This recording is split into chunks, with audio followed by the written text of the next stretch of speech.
क्या दादी जी, आपके पास इतने सारे नुस्खे हैं तो भी आप एक भी नुस्खा नहीं बताते हो। अरे बेटा, वो तो मैं कब का सिखा दूँ। अगर तुम्हें फ़ोन से फुर्सत मिले, तुम मेरे पास आके कभी बैठती भी हो क्या? मैं तो कह के थक गई कि पुराने घड़े का ज्ञान नए घड़े में लो, पर तुम सुनते कहाँ हो? पुराने ज्ञान को नए में डालने का टाइम आ गया है, लेकिन तुम्हें तो लेने का ही कहीं नहीं उस ज्ञान को। अरे दादी जी, अब काम भी तो कितना होता है, अब वो करना ही पड़ता है, तो ऐसे में टाइम कम मिलता है। आप ही बताओ। देखो बेटा, ऐसी बात है कि टाइम किसी के पास नहीं होता है, लेकिन अगर आपको ज्ञान चाहिए तो उसके लिए टाइम निकालना पड़ता है। और अगर तुम्हें ज्ञान चाहिए तो कल बिना तुम्हें बोले यहाँ पे आके मैं तुम्हें सारी जितनी भी बीमारियां होती है उन सब के बारे में घरेलू नुस्खे बताऊंगी, जिससे तुम्हें बात बात पे वो दवाइयाँ लेने की टेंशन नहीं लेनी पड़ेगी। सुन रही हो? ठीक है दादी। अब मैं तुम्हें जितनी भी बीमारियां होती हैं उन सबके नुस्खे लिखवाऊंगी और तुम लिखना, जो तुम्हारे काम आएंगे। और तुम्हें बात बात पे वो दवाइयाँ लेने की जरूरत नहीं होगी, क्योंकि दवाइयाँ खाने से हमारे हार्मोनल इम्बैलेंस होता है।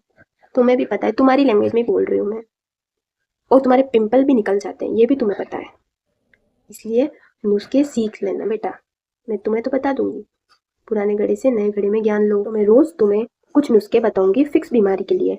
तुम उसे लिखते जाना और तुम्हारे वो काम आएंगे। मैंने खुद ने, मेरे पास राजीव दीक्षित जी की किताब है। राजीव दीक्षित जी, वही राजीव दीक्षित जी जिन्होंने बहुत से नुस्खे फ्री में बताए थे। इसी किताब में से देखकर मैं तुम्हें वो नुस्खे बताऊंगी। इसलिए लिख देना, उनके नुस्खे 100% काम करते हैं, बस सही होने चाहिए। ठीक है ठीक है बेटा? दादी, मैं कल से पक्का आऊंगी मैं आपके यहाँ पे।